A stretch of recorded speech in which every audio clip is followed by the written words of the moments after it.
Et on va élever nos pensées vers Dieu notre Père, intelligence suprême et cause première de toutes choses, et vers tous ces bons esprits qui nous envoient en permanence pour nous assister, qui ne demandent de nous que l'élévation de pensée pour se mettre en syntonie avec eux et puis pouvoir les entendre et puis les écouter.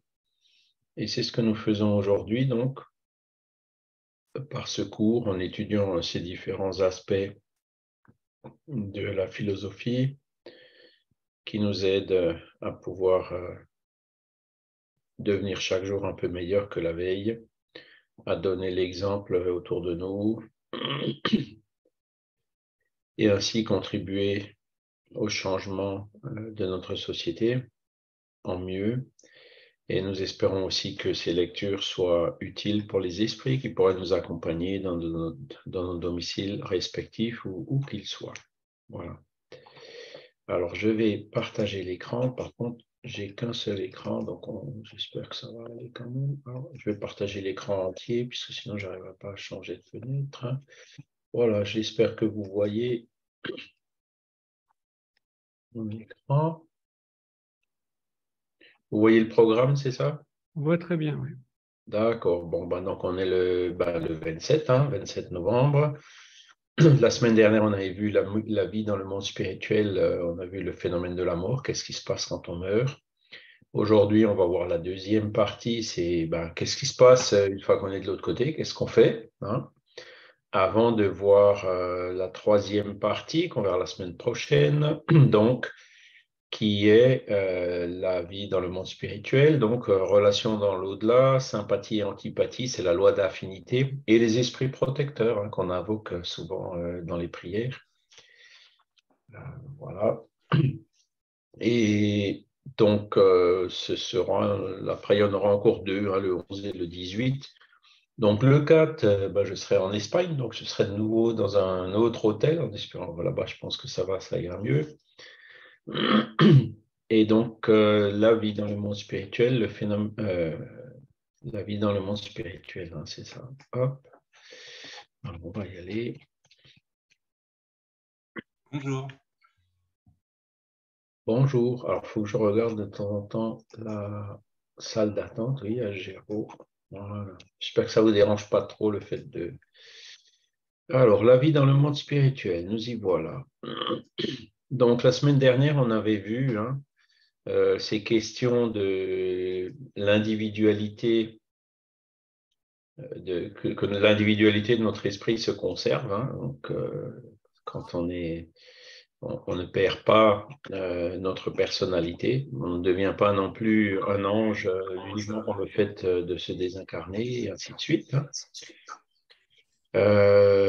On avait vu quoi encore? Donc, on avait vu la séparation qui est plus ou moins rapide selon notre attachement à la matière. On avait vu le trouble, qui est une espèce de sommeil dans lequel passent systématiquement tous les esprits, sauf que d'une durée plus ou moins longue selon là aussi le degré d'évolution de l'esprit.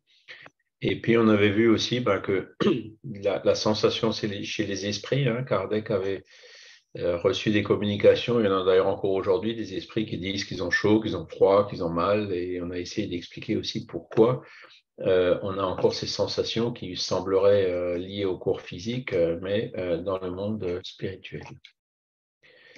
Voilà. Aujourd'hui, donc, on va voir la vie dans le monde spirituel, c'est-à-dire l'esprit, une fois qu'il s'est détaché, une fois qu'il est sorti du trouble, qu'est-ce qu'il fait dans le monde des esprits? D'accord? Et donc, il est dans ce qu'on appelle un état d'ératicité. Alors, ératicité, ça ne veut pas dire errer, c'est qu'on peut avoir des fois une connotation négative. Non, l'ératicité, ça veut tout simplement dire qu'il est libre, en fait, voilà. Il peut se déplacer selon aussi son degré d'évolution, à plus ou moins dans des endroits, dans des cités spirituelles, etc. Donc, on a une meilleure description de l'état d'ératicité dans les livres de Chico Xavier, notamment la série André Louis, qui nous explique cet état. Ensuite, on va voir aussi un autre aspect, c'est Pourquoi est-ce qu'il y a des esprits qui désincarnent dans l'enfance en bas âge, hein? Et on va donner aussi la situation, qu'est-ce qui se passe avec les enfants après la mort, hein? Après, on parlera rapidement des différentes sphères ou cités spirituelles. On va parler aussi des mondes transitoires, hein, les mondes de transit où les esprits se regroupent ou se reposent momentanément avant de passer à la suite. Et on terminera donc en quoi consistent les occupations et les missions des esprits, c'est-à-dire qu'est-ce qu'ils font, est-ce qu'ils travaillent, est-ce qu'ils ne travaillent pas, etc. Est-ce qu'ils retournent voir leur famille ou pas, voilà. D'accord? Donc, l'esprit errant, hein, c'est une expression qu'avait donnée Allan Kardec, hein, notamment dans le livre des esprits, question 224. Ben, en fait, il erre dans le monde spirituel, pas forcément qu'il ne sait pas où il va, mais bon, il est libre de se déplacer, hein, le monde spirituel. On n'a pas besoin de prendre des voitures ou des avions pour se déplacer, hein, heureusement. Il se déplace par la force de la pensée, hein, ce qu'on appelle la volitation, hein, c'est un mot portugais qu'on a adopté aussi pour le français, c'est-à-dire, ben, voilà, c'est comme si on voulait voler, mais sans avoir besoin d'aile, quoi, hein. Et donc, l'esprit, en fait, il cherche sa voie, hein, il cherche à, à se retrouver, à faire le bilan, à faire des activités dans le monde spirituel. Il cherche aussi à dire, bon, comment est-ce que je vais continuer à évoluer, hein?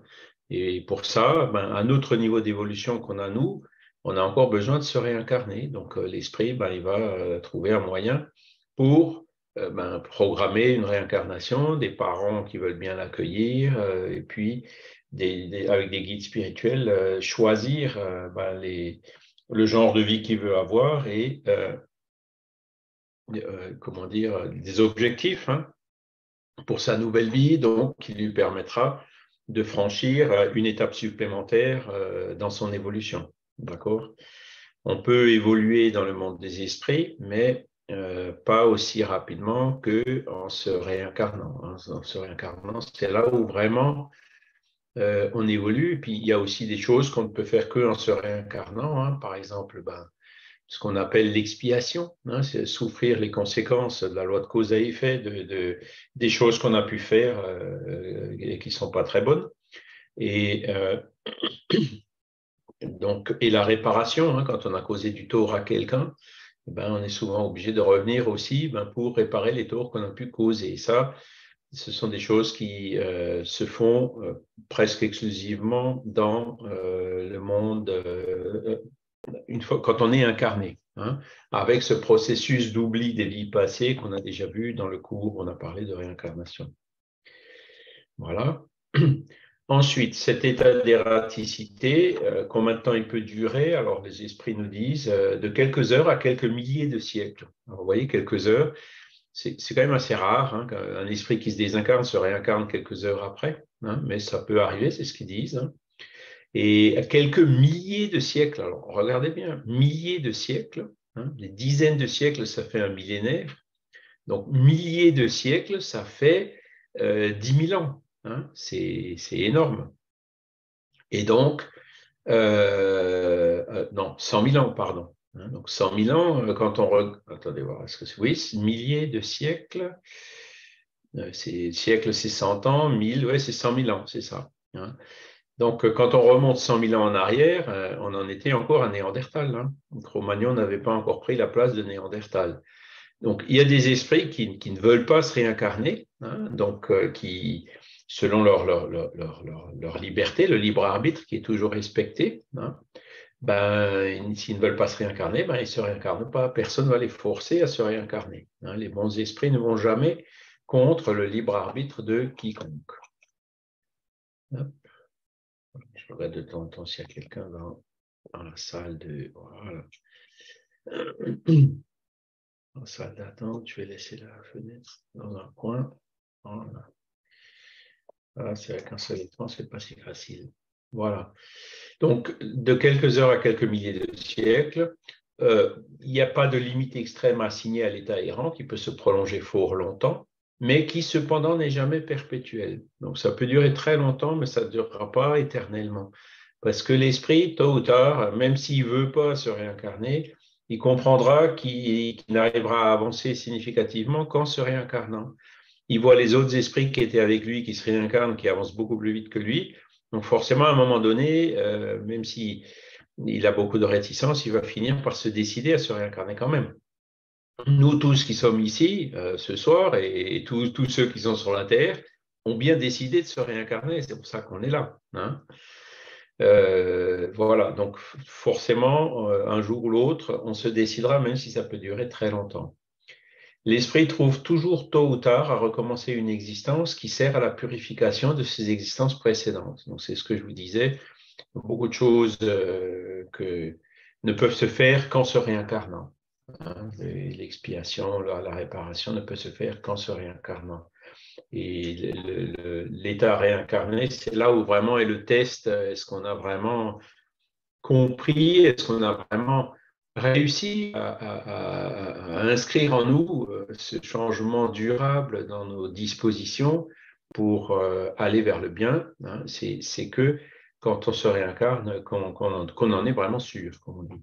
Hein, parce que tant qu'on est dans nos solas où tout va bien, tout le monde est gentil et tout, ça va, hein, on ne se rend pas trop compte des défauts qu'on peut encore avoir. Par contre, réincarner, quand on subit, comment dire, les difficultés, quand on est challengé, comment on peut dire ça en français, hein, quand on subit un challenge, hein, le mot il existe aussi, c'est là où on voit est-ce qu'on réagit bien ou est-ce qu'on faut encore qu'on travaille les réactions qu'on peut avoir devant les difficultés.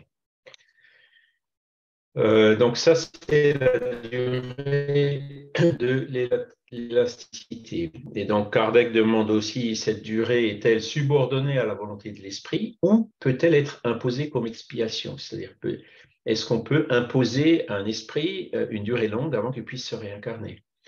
Réponse des esprits, c'est une conséquence du libre arbitre. Donc c'est pas imposé. Hein, chacun est libre de venir se réincarner plus ou moins vite. Hein. Les esprits savent parfaitement ce qu'ils font, mais il y en a aussi pour qui c'est une punition infligée par Dieu. Alors là, bon, on tombe dans les difficultés de la forme qu'on trouve parfois sur Kardec. Punition infligée par Dieu, c'est une expression qui, dans l'absolu, n'est pas juste, puisque Dieu ne punit pas, on est bien d'accord. Hein. Et ce qu'on appelle une punition infligée par Dieu, en fait, c'est la loi de cause à effet, les lois naturelles qui font que à un moment donné, on se retrouve contre le mur, on n'a pas vraiment le choix, ou d'autre choix que de se réincarner. D'accord? Donc, ce qu'on appelle punition, c'est pas Dieu qui dit je te punis, non, c'est Dieu qui a fait des lois qui sont des lois naturelles qui sont les mêmes pour tout le monde. Et puis, bon, ben, l'exemple que je prends toujours, hein, c'est quand on saute par la fenêtre, ben, la punition de Dieu, c'est le fait de tomber. Et puis, la deuxième punition de Dieu, c'est le fait de se faire mal quand on touche le sol. Donc, vous voyez, le mot punition de Dieu, c'est tout simplement l'application des lois de la nature par rapport aux actes qu'on a commis avec notre libre arbitre. D'accord? D'autres demandent à la prolonger pour suivre des études qui ne peuvent se faire avec fruit qu'à l'état d'esprit. Donc, c'est là où on voit que dans le monde des esprits, ben, les esprits travaillent, ils peuvent faire des études, et donc il y a des esprits qui mettent du temps avant de se réincarner. Pourquoi? Parce qu'ils ont assumé des études, ils ont assumé des tâches, des missions. Prenez l'exemple d'un guide spirituel. Hein, le guide spirituel de quelqu'un, en général, il suit la personne pendant toute sa vie. Donc, si la personne vit pendant 80 ans, ben, l'esprit guide, il va rester dans l'au-delà au moins pendant 80 ans. Hein, Emmanuel, qui était le guide de Chico, Xavier, est resté dans l'au-delà jusqu'à entre 1910 et 2002, hein, pendant la vie de Chico. Bien que Chico lui-même ait dit tout à la fin, hein, vers l'an 2000, que Emmanuel s'était réincarné. Mais bon, c'est parce que Chico en était déjà ses activités étaient déjà bien réduites hein, à 90 ans. Et donc, ça, c'est des choses qui se font aussi. On peut, entre guillemets, changer de guide hein, quand c'est pas dans une phase trop critique de notre vie. hein. Et c'est donc, si on en croit ce que dit Chico, que Emmanuel se soit vraiment réincarné, ben, c'est comme ça que ça a dû se faire. Ça n'a pas dû se faire en laissant le pauvre Chico sans guide les 2 dernières années de sa vie, pas du tout, hein. Les, les- les guides spirituels sont parfaitement organisés et savent très bien ce qu'ils font. Ça fait partie des activités des esprits, ça notamment, hein, comme on verra d'ici peu. Voilà, donc on continue. Peut-on dire que tous les esprits qui ne sont pas incarnés sont errants? Alors, ça veut dire ce mot errant, hein, donc les esprits répondent, ceux qui doivent se réincarner, oui, parce que il y a d'autres esprits qui n'ont plus besoin de se réincarner, hein. Au-delà d'un certain niveau d'évolution, on ne se réincarne plus, la réincarnation n'est plus nécessaire. Elle est nécessaire à notre niveau d'évolution à nous, hein. Et même des esprits plus évolués comme Chico, comme Emmanuel, vous voyez, ils se réincarnent encore, bien qu'ils soient en tout cas plus évolués que moi, hein. Donc moi, je devrais me réincarner encore pas mal de fois pour arriver jusqu'à leur niveau, ou plus, pour plus avoir besoin de me réincarner. D'accord?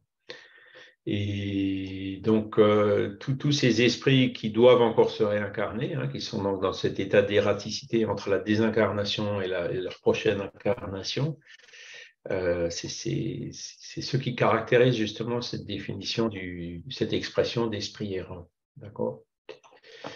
Après, qu'est-ce qui se passe avec les enfants, hein? C'est une question qui vient souvent. L'enfant qui meurt en bas âge, hein, et qui n'a pas eu le temps de faire du mal dans cette vie, hein, ben, la question c'est est-ce que son esprit appartient au degré supérieur? Alors, c'est une question qui vient ben, notamment des enseignements du catholicisme, hein, puisque dans le catholicisme, on est dit, mais qu'est-ce qui se passe avec les enfants qui meurent? Ah ben, ils vont directement au paradis. Et bon, c'est une position qui déjà ben, n'est pas juste, et ensuite, elle peut être, entre guillemets, dangereuse, hein, parce que il y a eu des cas de personnes déséquilibrées, des gens qui ont un déséquilibre mental, qui ont tué des enfants pour les envoyer directement au paradis. Vous voyez ce que je veux dire? Donc, voilà, la philosophie spirit, c'est pas ce qu'elle nous dit. Elle nous dit que les enfants, évidemment, quand ils meurent en bas âge, ils n'ont pas pu faire de mal dans cette vie, mais les esprits des enfants, c'est des esprits qui ont eu beaucoup d'autres vies, donc ils ont pu faire du mal dans d'autres vies. Et par ailleurs, si les enfants ils n'ont pas fait de mal dans cette vie, ils n'ont pas non plus le temps de faire du bien, hein. Donc, l'esprit qui meurt en bas âge, c'est un esprit comme nous, hein, mais qui doit encore évoluer, hein. Et puis, le fait de mourir en bas âge peut s'expliquer par différentes causes. Bon, je pense qu'on en a déjà parlé. Le fait, par exemple, de terminer une vie précédente qui s'est terminée un peu avant l'heure, hein. Des cas de suicide ou des cas similaires, hein, où l'esprit peut demander à avoir une vie assez courte, justement pour, en général, ben, les enfants qui meurent en bas âge, souvent, hein, sauf si c'est accidentel évidemment, meurent on voit beaucoup d'enfants avec des leucémies, avec des choses comme ça, ou avec des malformations. Donc, selon ce que disait le docteur Fructuoso, hein, si vous vous rappelez de sa conférence, il faut considérer les tumeurs cancéreuses comme des aspirations de l'impureté de l'âme, hein. Et donc, quand on a, par exemple, l'autre exemple, c'est dans le livre Exit, là qu'on a publié il n'y a pas longtemps, où la personne qui s'est suicidée en ingérant un poison, donc ça a causé des dommages au niveau de son père-esprit, des voies digestives, s'est réincarnée en sachant très bien qu'elle allait avoir très jeune un cancer et qu'elle allait mourir des voies digestives, hein, et qu'elle allait mourir de ce cancer avant la vingtaine d'années, hein. Donc ça, typiquement, c'est un cas où la réincarnation courte, le but, c'était justement d'épurer les dommages qui avaient été causés dans le père-esprit dans une vie antérieure. Ça peut aussi se présenter comme étant terminer la vie antérieure qui a été abrégée à cause du suicide. Vous voyez, c'est plusieurs manières de réfléchir, plusieurs manières de voir la chose. Il ne faut jamais le voir comme étant un truc systématique du genre, ouais, il avait encore 37 ans à vivre, donc il va mourir à 37 ans dans la prochaine vie. Non, c'est pas comme ça. C'est pas non plus aussi simpliste que ça. Mais les grands principes, en fait, sont là, ils sont vrais. Voilà. Et donc, les enfants qui meurent en bas âge, voilà, ce n'est pas forcément des esprits évolués, donc ben, il va falloir qu'ils se réincarnent aussi pour continuer à évoluer. Si par contre, l'esprit d'un enfant, c'était un pur esprit, donc dans ce cas-là, c'est parce que c'est un esprit avancé qui s'est réincarné pour avoir dans une vie courte. Et généralement, bon, lui, si c'est un esprit pur, ça lui a pas forcément apporté grand-chose, mais c'est plutôt une épreuve dans ce cas-là pour les parents, hein, et la famille. Voilà. Donc ça, c'est la question 198. Donc, c'est les enfants qui meurent en bas âge. Le critère, en fait, c'est l'évolution de l'esprit. Et on comprend pourquoi il y a certaines existences qui sont courtes. Et donc, la question 199, Kardec nous dit, la durée de la vie de l'enfant peut être pour l'esprit qui est incarné en lui le complément d'une existence interrompue avant le terme voulu. Hein, c'est ce que je disais tout à l'heure. Et sa mort est souvent une expiation, une épreuve ou une expiation pour les parents. Voilà. Et quand vous lisez le film, quand vous regardez le film Les Mères de Chico Xavier, par exemple, vous avez plusieurs cas d'enfants qui sont morts en bas âge, des parents qui étaient inconsolables et qui ont reçu des lettres des enfants avec des preuves d'identité, des explications, etc. Et donc, parents qui, par ce fait, se sont éveillés à la spiritualité et ont une trajectoire de vie tout à fait différente que s'ils n'avaient pas eu cette épreuve de l'enfant qui est mort en bas âge. Hein. Donc, c'est là où on voit l'épreuve pour les parents, que les parents aussi, hein, et puis qui ont souvent accepté que cet enfant se réincarne chez eux. Hein, ça se passe pendant le sommeil, quand on dort, hein, ou même avant qu'on se réincarne. On se met d'accord, oui, d'accord, tu vas te réincarner chez nous et on sait très bien que tu vas te désincarner jeune. C'est pour ça que parfois il y a des pressentiments et des choses, hein, qui reviennent un peu du subconscient chez les parents. Et donc, les parents qui choisissent ça le choisissent souvent, ben, pour qu'ils soient éveillés à ces questions spirituelles, entre autres. Hein, voilà. Ou alors, il y en a d'autres qui le font par amour pour cet esprit. C'est peut-être un esprit qui leur est cher. Ils savent très bien qu'ils doivent avoir une existence courte et ils acceptent d'assumer de l'avoir chez eux, quoi. Malgré le chagrin de la séparation. Quand on perd un enfant, c'est quand même une épreuve difficile. D'accord? Voilà.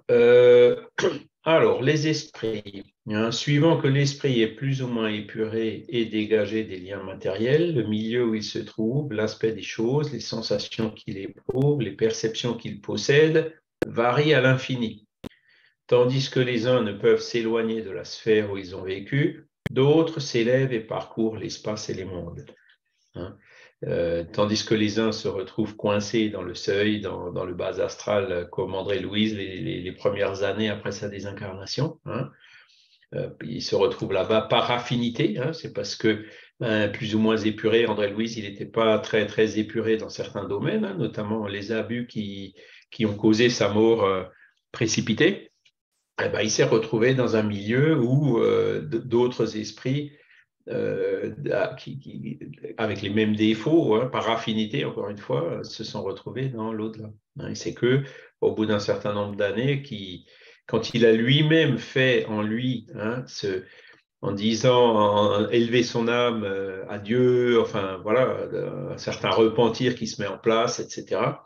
C'est à partir de ce moment-là, quand il élève son esprit, qu'il peut, hein, être secouru par les esprits qui sont venus le chercher sur un brancard et qui l'ont emmené à nos solars. Vous voyez, ils n'auraient pas pu le ramener avant parce qu'il n'avait pas encore fait il n'était pas prêt encore, il n'avait pas encore fait cette démarche. Hein. Et là, Kardec, il l'explique bien. Hein, donc, l'aspect des choses, ben, c'est soit beau, soit lugubre et sombre, hein, comme on le voit très bien dans ces livres de Chico Xavier, dans le film Nos Solars. Hein. Les sensations qu'il éprouve, donc des sensations de douleur, douleur même physique, comme on l'a vu la dernière fois, ou de la douleur morale, avec des autres esprits qui ricanent, qui se moquent de lui en le traitant de suicidé, etc. Hein. Ou après, quand il est dans un monde, quand il arrive à nos solars, donc les sensations sont complètement différentes, ainsi que ses perceptions. Hein. Et on voit d'ailleurs très bien dans nos solars, il ne parle pas, à ce que je me souviens, des vies antérieures. Hein. André Louis, il ne se rappelle pas, même à l'état d'esprit, il ne se rappelle pas de ses existences intérieures, du moins tout de suite. Et il n'a pas tout de suite pu aller voir sa famille non plus, hein. Parce que là aussi, on voit très bien dans le film que ben, le jour où ils l'ont laissé aller, ben, il était déjà prêt, mais on voit très bien le risque qu'il a pris en y allant, hein. Parce que s'il s'était révolté en voyant ben, son ex-femme avec un autre compagnon, ben, il serait peut-être retombé de nouveau dans la zone lugubre. Le film le montre très très bien. Et je pense que l'idée, elle est bien rendue, hein, de ce qui se passe par cet épisode du film. Voilà. Après, il y en a d'autres, donc ça, c'est les esprits qui sont élevés. Eux, par contre, ils s'élèvent, ils parcourent l'espace, les mondes, ils vont où ils veulent. Voilà, c'est, hein, ils ne passent pas forcément non plus par le seuil. Ils passent par le trouble, qui est en général plus lourd. Et puis ensuite, ben voilà, ils sont libres, ils retrouvent des proches, des esprits avec lesquels ils ont des affinités. Et s'ils sont élevés et purs, ben, ils vont se retrouver avec d'autres esprits qui sont élevés et purs, qui vont immédiatement les encadrer, les aider, ils vont immédiatement se mettre à travailler, à être utiles, etc. Voilà. Ensuite, est-ce qu'il y a des mondes qui sont affectés aux esprits errants? Oui, hein, il y a des mondes particulièrement affectés aux esprits errants, mondes dans lesquels ils peuvent habiter temporairement, sorte de bivouac, de camp, pour se reposer d'une trop longue erraticité, état toujours un peu pénible. Ce sont des positions intermédiaires parmi les autres mondes, graduées suivant la nature des esprits qui peuvent s'y rendre, et ceux-ci jouissent d'un bien-être plus ou moins grand. Donc, vous voyez, il utilise le mot bivouac, hein, c'était la vision à l'époque. Ben, Nos Solars, c'en est un exemple, hein. C'est un exemple de ces mondes transitoires où ben, les esprits se retrouvent ben, pour, vous voyez bien ce que André Louise y fait, hein, pour apprendre, pour voir, pour écouter, pour retrouver des personnes, hein, déjà pour se régénérer, ensuite pour travailler, hein, avec les bonuseurs. Bon, ça c'est peut-être un peu romancé aussi, hein, mais bon, l'idée pareil que ça donne, elle est bonne.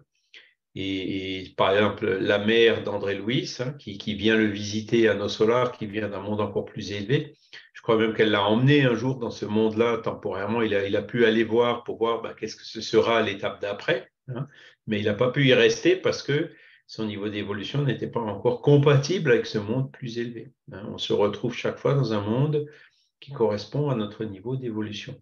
C'est le cas aussi, et surtout d'ailleurs, pour les esprits. Toujours cette loi d'affinité qui joue. Après, évidemment, plus on s'élève, plus les esprits sont purs, plus ils se rapprochent de Dieu, plus ils se rapprochent de la perfection, plus ils se rapprochent du bonheur. Voilà. Après, que font les esprits dans le monde spirituel? Donc, les âmes ou esprits ont des occupations en rapport avec leur degré d'avancement, en même temps qu'ils cherchent à s'instruire et à s'améliorer. Donc, vous voyez, ils ont des occupations en rapport avec leur degré d'avancement. Donc, dans Nos Solars, vous voyez qu'il y a plein d'esprits. Il y a des infirmières dans les lieux d'accueil. Il y en a qui partent en mission ben, pour aller justement dans le seuil pour récupérer les esprits qui peuvent être récupérés. Il y en a d'autres qui, voilà, chacun a une occupation, c'est-à-dire il cherche à faire quelque chose d'utile au sein de ces organisations spirituelles qui sont dirigées qui sont coordonnées par des esprits plus élevés, hein. C'est ça qui est bien dans le monde des esprits, hein. Le chef, ben, c'est l'esprit qui il est arrivé à être chef par son mérite, par sa sagesse et par ses connaissances, hein. La hiérarchie dans le monde spirituel se fait selon le degré d'évolution, ce qui n'est pas le cas chez nous ici sur la Terre, hein. On a souvent des chefs qui sont pas forcément des esprits élevés, hein, parce que ben voilà, c'est le plus malin, le plus intelligent, celui qui a eu des pistons ou autre. Bon, il y a beaucoup de choses qui se passent encore chez nous, alors que dans le monde des esprits, ce genre de truc n'existe pas, hein. C'est vraiment le mérite et le niveau d'évolution qui définit de façon naturelle, hein, la hiérarchie dans le monde des esprits. D'accord? Alors après, ils cherchent à s'instruire, donc il y a des écoles, des cours, ils apprennent des choses, hein, c'est bien illustré aussi dans les livres de Chico Xavier, et à s'améliorer. Donc ça, on le voit bien, c'est ce que je trouve, ce qui est de plus beau dans le film No Solar, c'est pas, bon, parce que le village, les aérobus, tout ça, bon, c'est un peu je vais pas dire le folklore, mais c'est intéressant à voir, mais le plus intéressant, c'est de voir comment André Louis, il comprend, hein, quand il voit la vie qu'il a eue, le pourquoi, les erreurs qu'il a faites, et comment il change dans ses dispositions mentales, comment il s'améliore en fait, hein, comment il arrive à prendre des résolutions pour lui en disant, ben là, je reconnais effectivement, j'ai mal agi ici, j'ai mal agi là-bas, je m'en suis pas rendu compte, maintenant je m'en rends compte, hein. Donc, ce travail d'amélioration qui peut se faire aussi dans le monde spirituel. Et donc, ça le préparera à sa prochaine incarnation pour redescendre, hein. Et ce sera le test. Est-ce qu'il aura appris la leçon et qu'il ne réincidera pas dans les mêmes erreurs ou pas, hein. Donc, c'est l'heure de vérité, c'est quand il se réincarne. Oui, Vincent? Je crois que la plus grande leçon qu'il a eue, quand même, c'est d'accepter que sa femme n'est pas son objet, hein, de ne pas réduire sa femme à un objet qu'il possède, et accepter qu'elle fasse sa vie. C'est ça. Et d'autres leçons qu'il a eues, c'est quand il a soigné le pauvre mari de cette dame qui n'avait pas d'argent, hein, il le faisait gratuitement, mais à contre-cœur, il grimaçait, on le voit sur le film, hein. Et quand il voit derrière que combien cette femme lui a été reconnaissante. Je ne suis pas d'accord avec toi, il avait de l'argent, cet homme, mais il était gravement malade. Oui, non, mais je veux dire, tu sais, il y avait une femme dont le mari était malade et qui venait de temps en temps chez André Louis en médecin incarné et il le soignait même en le faisant pas payer, hein. On voit sa secrétaire, son assistante à son cabinet médical avec un beau sourire et puis lui qui accepte en faisant des grimaces, hein. Donc il l'a fait, mais à contre-cœur. On dit même par moquerie. Pardon? Fait par moquerie, hein, dans le film, il me semble. Presque, oui. Mais même par moquerie, c'est quand même une aide. Exactement, exactement. Il a quand même été utile parce qu'il a aidé cette personne. Et dans l'au-delà, c'est là où hein, les personnes qui avaient prié pour lui quand il est mort, hein, quand il regarde sa télé, c'était sa mère et puis c'était cette dame, hein, l'épouse de cet homme hein, qu'il a pu aider quand il était encore incarné. Et c'est là où il s'est rendu compte que, voilà, la charité, c'est ça, hein, il faut le faire de façon désintéressée, pas par grimace, pas par contrainte, pas pour faire bien, mais c'est parce que c'est les choses en harmonie avec les lois de la nature et ça nous est rendu au centuple. Oui, Joël? Alors, ton micro, il est coupé. Oui, on a du mal à s'imaginer comment ça se passe dans le monde des esprits, parce qu'étant donné qu'il y a plusieurs degrés, il y a plusieurs mondes parallèles. Mais comment ils font pour s'instruire? Est-ce qu'il y a des livres comme nous ici, matériellement, ou c'est créé par la pensée, ou tout est créé par la pensée? Ces villes, les villes comme nos solars sont effectivement créées par la pensée, hein. Donc, ce sont des esprits les dirigeants, hein, qui ont créé cette ville. C'est imaginaire alors? C'est imaginaire? Non, ce n'est pas imaginaire. Pour les esprits, c'est réel. C'est réel pour les esprits, tu vois, parce que les maisons et tout ça, il y a des bons esprits qui sont là, qui ont créé la structure de la ville, et ensuite chacun, hein, la famille là qui habite dans une petite maison et tout, ils ont peut-être créé cette maison eux-mêmes par leur pensée, et puis ensuite, ils la retransfèrent à d'autres esprits qui viennent à partir du moment où ils se réincarnent et tout. Pour les esprits, c'est réel, hein, c'est-à-dire c'est fait en une matière qui ressemble à celle du Père-Esprit.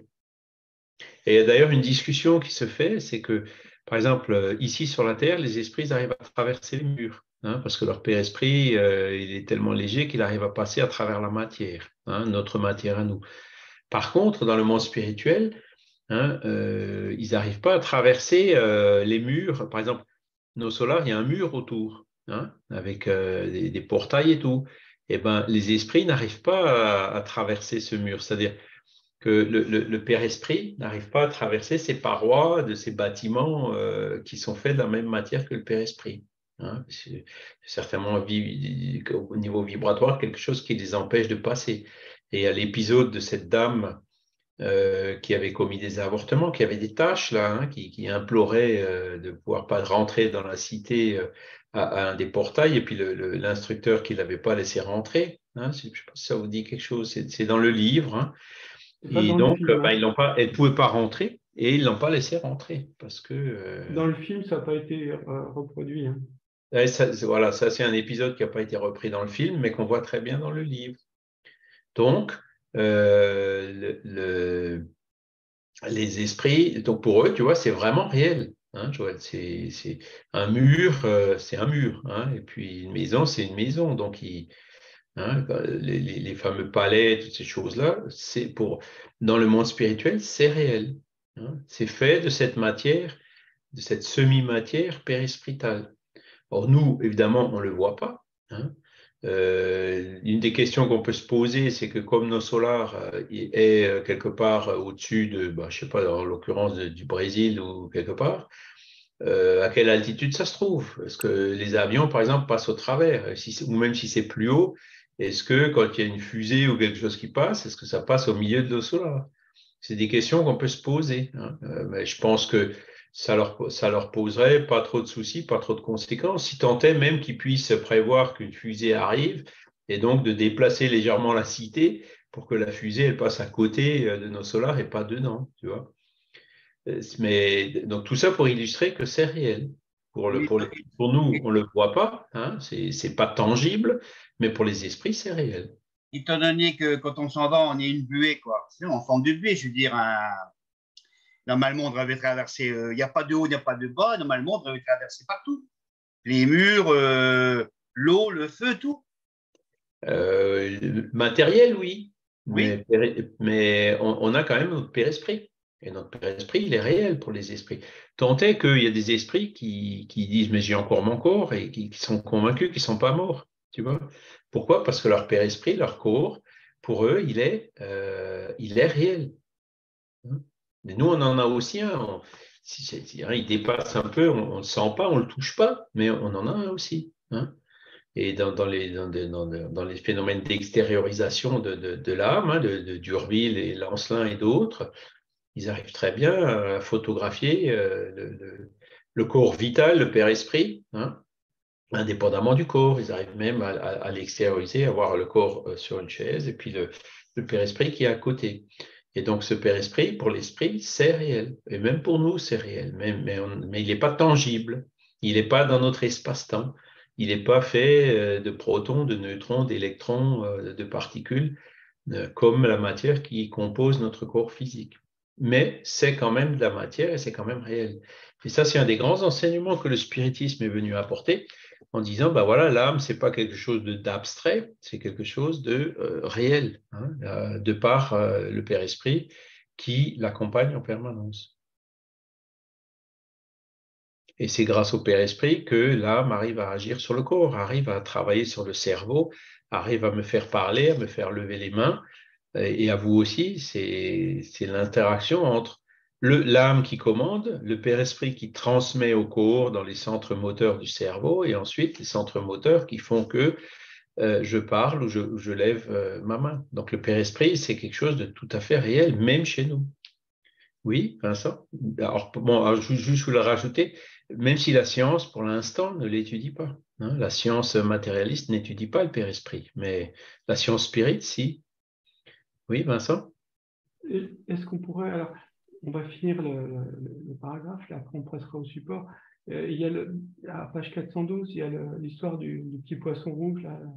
Oui, Et si on avait le temps de la voir, ça serait chouette, quoi. d'accord. Alors, on va y aller parce qu'aujourd'hui, il va falloir que je termine à 9h pile, sinon il faut Justement, que ça j'arrive va à pas être 10h encore. à Ciné. Mais bon, on y arrivera. Voilà.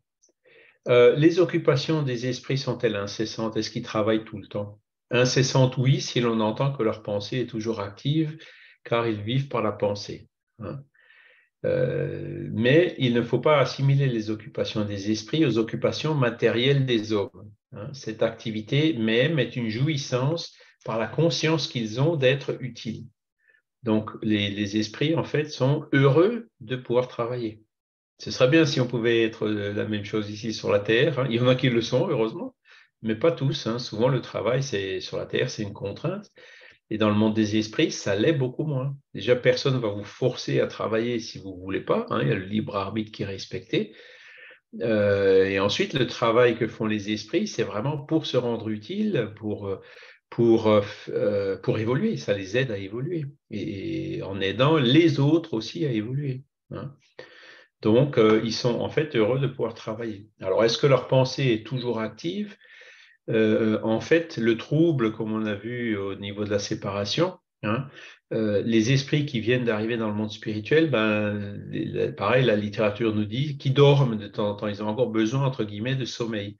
Mais au bout d'un certain temps, ils n'en ont plus besoin, hein. Ils n'ont plus besoin de s'arrêter, de sommeiller. Au début, ils sentent encore le besoin de manger. Au bout d'un certain temps, ils se nourrissent. Voilà, c'est la nourriture pranique dont on rêve ici sur la Terre, hein, qui est une réalité plus facilement atteignable pour les esprits, et ainsi de suite, hein. Ils prennent l'aérobus au début, mais au bout d'un certain temps, ils arrivent à voliter, à se déplacer par eux-mêmes. Donc, voilà ce qu'on peut dire sur ces activités, les facultés qu'ils ont. Ensuite, parmi les esprits, en est-il qui sont oisifs, c'est-à-dire ou qui ne s'occupent d'aucune chose utile? Est-ce qu'il y a des esprits qui font rien, des fainéants dans le monde spirituel, comme on peut en voir dans le monde matériel? Réponse, oui, hein, il y en a aussi. Mais cet état est temporaire, c'est pareil, hein. C'est-à-dire, il y en a qui veulent rien faire, ben, ils font rien, hein. C'est leur libre arbitre qui est respecté. Il est temporaire et subordonné au développement de leur intelligence. Certes, il y en a comme parmi les hommes qui ne vivent que pour eux-mêmes, donc des égoïstes, hein, mais cette oisiveté leur pèse et tôt ou tard, le désir d'avancer leur ferait éprouver le besoin de l'activité et ils sont heureux de pouvoir se rendre utiles. Donc, ils se rendent peut-être plus facilement compte dans le monde des esprits que le fait de rien faire, ils restent stationnaires, ça ne les aide pas et comme tous, ça leur pèse, ça veut dire ils veulent aussi évoluer, ils veulent aussi aller vers le bonheur, hein, ils veulent aussi avoir une meilleure conscience, hein. Et donc, ils se rendent peut-être par leur intelligence plus rapidement compte que l'oisiveté, c'est pas bon pour eux, hein. Et donc, librement, volontairement, hein, ils se remettent à travailler, voilà, et à se rendre utile. Et c'est ça, le fait de se rendre utile, qui apporte le bonheur aux esprits. Alors, les missions, est-ce que les esprits ont des missions? Oui. Les missions des esprits ont toujours pour le bien pour objet, hein. Soit comme esprit, soit comme homme, ils sont chargés d'aider au progrès de l'humanité, des peuples ou des individus, dans un cercle d'idées plus ou moins large, plus ou moins spécial, de préparer les voies pour certains événements, de veiller à l'accomplissement de certaines choses. D'accord? Donc là, on parle des esprits missionnaires, hein, on ne parle pas des mauvais esprits, hein. Donc ces esprits qui ont des missions, c'est des missions pour le bien, mais il y a aussi des mauvais esprits qui font le mal, hein. Faut pas se tromper là-dessus, hein. Et donc, voilà, après, Jésus, il est venu sur Terre pour une mission, Gandhi est venu sur Terre pour une mission, l'abbé Pierre est venu sur Terre pour une mission, etc. On pourrait en citer plein, hein, des exemples de missionnaires qui se sont réincarnés avec une mission, hein. Martin Luther King, voilà, on peut en citer plein. Mais ils peuvent aussi avoir des missions comme esprit, hein. Donc, l'esprit de vérité ou les esprits de la codification qui ont eu comme mission d'aider Kardec à nous apporter à écrire ces 5 livres de la philosophie qui fait l'objet de nos études en ce moment. C'était aussi une mission pour eux comme esprit. La mission d'Emmanuel, c'était d'aider Chico Xavier et de faire de sorte qu'il puisse faire tout ce qu'il a fait, les 400 livres, etc. D'accord? Alors, quelques-uns ont des missions plus restreintes, hein, en quelque sorte personnelles ou tout à fait locales, comme d'assister les malades, les agonisants, les affligés, de veiller sur ceux dont ils deviennent les guides et les protecteurs, hein, de leur diriger par leurs conseils ou les bonnes pensées qu'ils suggèrent, Donc, c'est des missions qui sont plus ou moins compliquées hein, selon le degré d'évolution de chacun. Voilà. Et la volonté aussi, hein, ceux qui choisissent. On peut dire qu'il y a autant de genres de missions qu'il y a de sortes d'intérêts à surveiller, soit dans le monde physique, soit dans le monde moral, hein, le monde spirituel. L'esprit avance selon la manière dont il accomplit sa tâche. Voilà. Donc, les esprits missionnaires sont chargés de cette mission et cette mission les aide eux aussi à évoluer. Si Jésus est venu sur la terre, c'était surtout et avant tout pour nous aider, mais lui-même, ça lui a aussi apporté d'évoluer encore un peu plus de cette évolution immense qu'il avait déjà atteinte. Voilà, donc ça c'est pour la base. Est-ce que vous avez des questions par rapport à ça, à ce stade? Patricia? Oui, j'ai une question par rapport aux enfants. Quand tu disais que les enfants qui meurent en bas âge, combien de temps ils restent, enfin, ils ne deviennent pas tout de suite, ils ne reprennent pas la conscience de l'esprit qu'ils étaient avant d'être enfants? Je Non, veux pas dire, tout de suite. Ouais. Et dans le monde spirituel, justement, il y a t'as des cités comme Nos Solars, mais qui sont spécialisées pour recevoir les esprits d'enfants. Parce que l'esprit d'enfant, tu sais, l'esprit, il est quand même, comment dire, rapetissé dans le processus de réincarnation. Hein. Et puis, il y a ce côté ingénu et tout de l'enfant qui se reflète quand même sur l'esprit de l'enfant quand il se désincarne. Et donc, les enfants sont souvent accueillis dans le monde spirituel parmi d'autres esprits d'enfants qui se sont désincarnés. Hein. Et ils mettent un certain temps, comme tu dis, à recouvrer leur vrai esprit, qui est un esprit, entre guillemets, voilà, d'adulte. Hein. Ça ne se oui, fait pas tout de suite et c'est pour ça qu'il y a des cités spirituelles, hein, comme on le voit dans certains ouvrages aussi spirites, qui sont d'ailleurs cités, je crois, un peu plus loin dans le texte, qui accueillent des enfants. ok. Et puis souvent, dans les réunions médiumniques, il y a parfois des esprits d'enfants qui se communiquent, hein, ou de jeunes, et qui se retrouvent avec d'autres esprits de jeunes. Hein. Donc, voilà, cette période d'enfance nous marque en quelque sorte, et quand on retourne dans le monde spirituel, on conserve quand même cet état d'enfance ou d'adolescence pendant le temps nécessaire avant que l'esprit recouvre complètement toutes ses facultés. Ouais, ok.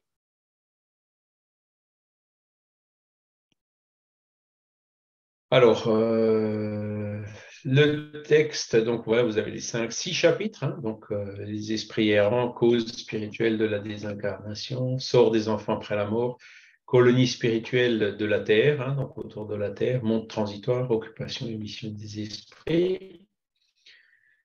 Donc les esprits errants, voilà, c'est ce qu'on a vu. Je crois qu'il n'y a pas grand-chose à rajouter par rapport 412, à ça. page 412. Page 412, alors 405, sort des enfants après la mort, hein, voilà. Donc, les esprits des enfants, ce n'est pas forcément des anges, hein, c'est ça, les enfants, parfois des esprits très anciens, donc il faut en être conscient. Les colonies spirituelles de la Terre, bon, il y a nos solars, hein, voilà, qu'on en parle. Je ne sais pas s'il parle. Alors, les mondes transitoires, par exemple, chez Xavier dit que certains esprits peu avancés de la Terre qui se désincarnent se regroupent sur la Lune pour ensuite partir en colonie vers une autre planète qui est comme était la Terre il y a quelques milliers ou quelques dizaines de milliers d'années. Hein. Donc, ils se regroupent transitoirement, temporairement sur une autre planète. En l'occurrence, là, c'est la Lune.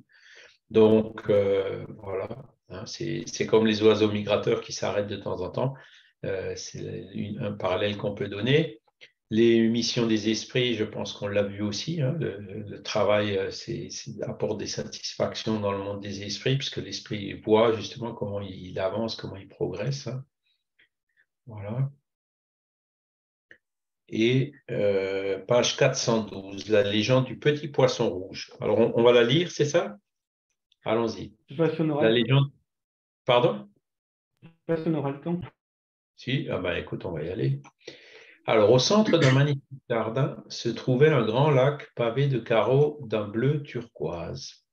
Alimenté par un petit canal de pierre, ses eaux s'écoulaient de l'autre côté à travers une grille très étroite. Dans cet accueillant refuge vivait toute une communauté de poissons qui s'abritaient, gras et heureux, en de tortueux abris, frais et sombres. Ils avaient élu pour les charges de roi un de leurs concitoyens nageoires, et ils y vivaient pleinement insouciants entre la gloutonnerie et la paresse. Mais il y avait avec eux un petit poisson rouge que tous méprisaient. Il ne parlait pas à attraper la moindre larve, ni à se réfugier dans les cachettes argileuses. Les autres, voraces et très gros, prenaient pour eux les formes larvaires et occupaient déplaisants tous les endroits consacrés au repos. Mais il y avait avec eux, le petit poisson rouge devait se débrouiller par lui-même. De ce fait, on le voyait engagé dans une course constante, persécuté par la canicule ou tourmenté par la faim. Ne trouvant pas de pied-à-terre dans ce vaste domicile, le pauvre petit ne disposait pas de temps à consacrer aux loisirs et il commença alors à étudier avec un grand intérêt.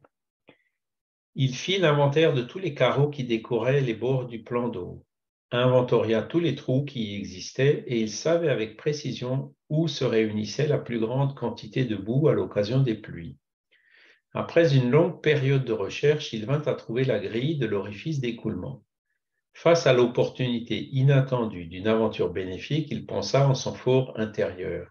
Ne serait-il pas mieux de découvrir la vie et de connaître d'autres chemins? Et il opta pour le changement.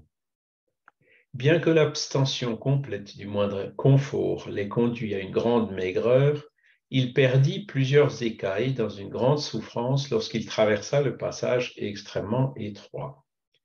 Prononçant des vœux rénovateurs, il s'engagea optimiste le long du canal, enchanté par les nouveaux paysages, riches de fleurs et de soleil, qui surgissaient devant lui et il avança enivré d'espérance. Rapidement, il atteignit une grande rivière et y fit d'innombrables connaissances. Il rencontra des poissons appartenant à de nombreuses familles différentes qui sympathisaient avec lui, l'instruisant quant aux difficultés du chemin et lui révélant le parcours le plus facile. Extasié, il contemplait les hommes et les animaux sur les rives, les embarcations et les ponts, les palaces et les véhicules, les cabanes et les bosquets d'arbres. Habitué à peu, il vivait dans une très grande simplicité, ne perdant jamais sa légèreté et son agilité naturelle. De cette manière, il parvint à atteindre l'océan, ivre de nouveautés et avide d'études.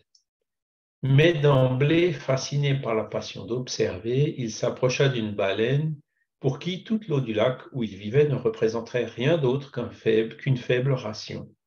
Impressionné par le spectacle, il s'en approcha plus qu'il n'aurait dû et fut emporté avec les éléments qui constituaient la première réflexion de la journée du cétacé.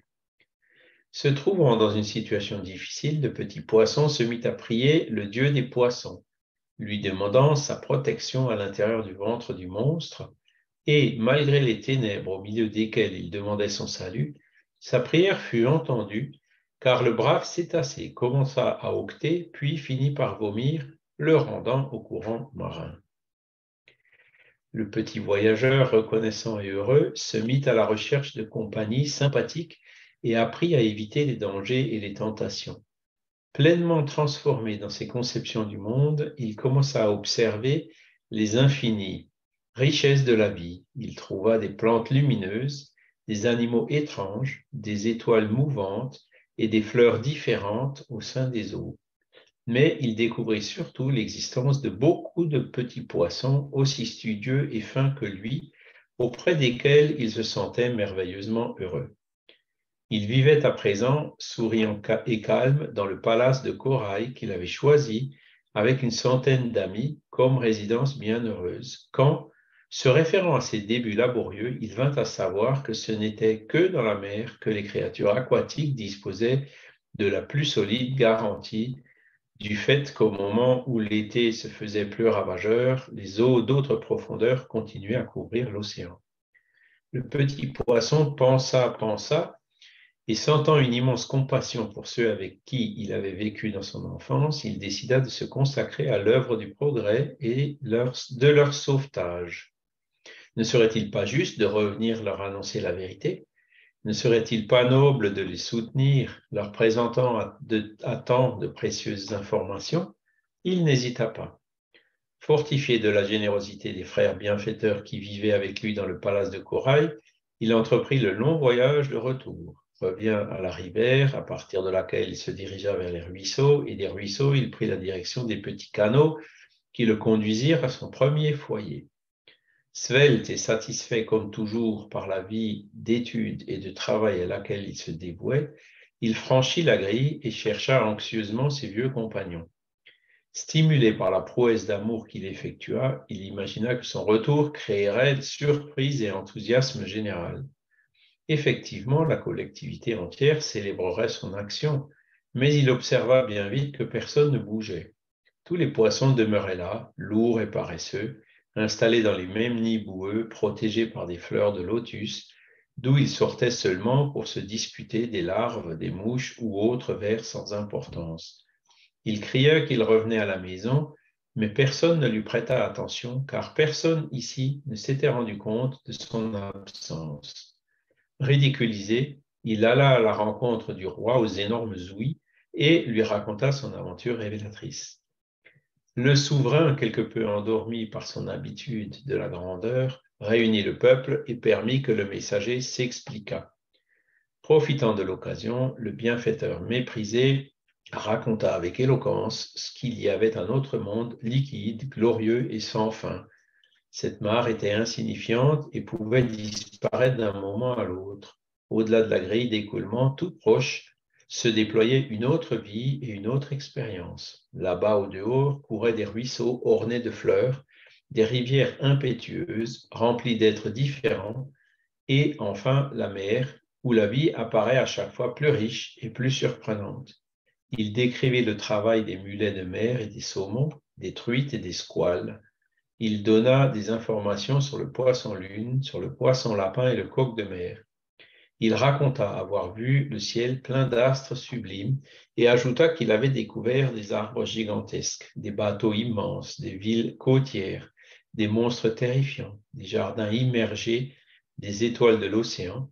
Puis il s'offrit pour les conduire au palace de Corail où ils vivraient tous prospères et tranquilles. Finalement, il les informa qu'une telle félicité avait malgré tout son prix. Ils devraient tous maigrir de manière suffisante, s'abstenant de dévorer autant de larves et de vers dans les trous obscurs et apprendre à travailler et à étudier autant qu'il le serait nécessaire pour l'accomplissement de l'heureux voyage. Comme il terminait, les éclats de rire stridents couronnèrent son exposé. Personne ne crut en lui. Quelques orateurs prirent la parole et affirmèrent solennels que le petit poisson rouge délirait, qu'une autre vie au-delà de la mare était franchement impossible, que cette histoire de ruisseaux, de rivières et d'océans était une simple création d'un cerveau dément, et certains en vinrent à déclarer qu'ils parlaient au nom du Dieu des poissons, qui n'avait Dieu que pour eux. Le souverain de la communauté, pour faire preuve de plus d'ironie à l'encontre du petit poisson, se déplaça en sa compagnie jusqu'à la grille d'écoulement et, essayant sans se forcer de la franchir, il s'exclama bouillant. « Ne vois-tu pas que rien qu'une seule de mes nageoires ne passe pas ici? Grand idiot, va-t'en d'ici, ne reviens plus perturber notre bien-être. Notre lac est le centre de l'univers. Personne ne possède une vie égale à la nôtre. » Expulsé à coups de sarcasme, je profite pour corriger l'erreur, voilà. Expulsé à coups de sarcasme, le petit poisson réalisa le voyage de retour et s'installa définitivement dans le palace de Corail, attendant le temps. Après quelques années, une sécheresse effrayante et dévastatrice apparut. Le niveau de l'eau baissa et la mare où vivaient les poissons feignants et vaniteux se vida, si bien que la communauté entière périt enlisée dans la vase. Donc, c'est un extrait du livre Libération par l'esprit André Louis. Et c'est une histoire, en fait, qui, effectivement, la Terre, c'est comme la mare. Hein. Non, la vie dans l'au-delà, ça n'existe pas. Combien il y a de gens qui réagissent comme ces poissons feignants en disant « il n'y a que ça qui est vrai », etc. Et le petit poisson qui avait qui était retourné donc dans le monde spirituel et puis revenu sur la terre pour expliquer ce que c'était dans le monde spirituel, tout le monde s'est moqué de lui. Hein. Donc ça illustre bien la situation qu'on peut avoir sur la terre avec tous ces gens qui restent sceptiques et attachés à la matière, etc. Hein. C'est une petite histoire qui nous caricature un peu ça et qui nous aide à le comprendre. Voilà, alors il est 9h04, hein, donc on a eu le temps de lire, Vincent. Je vous encourage aussi à lire le reste du texte. On va remercier aussi les bons esprits qui étaient avec nous ce soir pour nous permettre de comprendre cette différence entre le monde spirituel et le monde incarné, entre la mare et puis le reste des rivières jusqu'à l'océan. Hein. Et que cela puisse nous aider à réfléchir et à trouver le meilleur chemin pour notre amélioration et notre évolution. Et nous souhaitons la même chose pour les esprits qui ont pu nous suivre. Voilà. Alors, je vous remercie infiniment pour votre participation, pour votre présence. Et puis, je vous dis à la semaine prochaine. Merci Charles, bon week-end. Merci, bon week-end. Merci, bon week-end. Bon dimanche.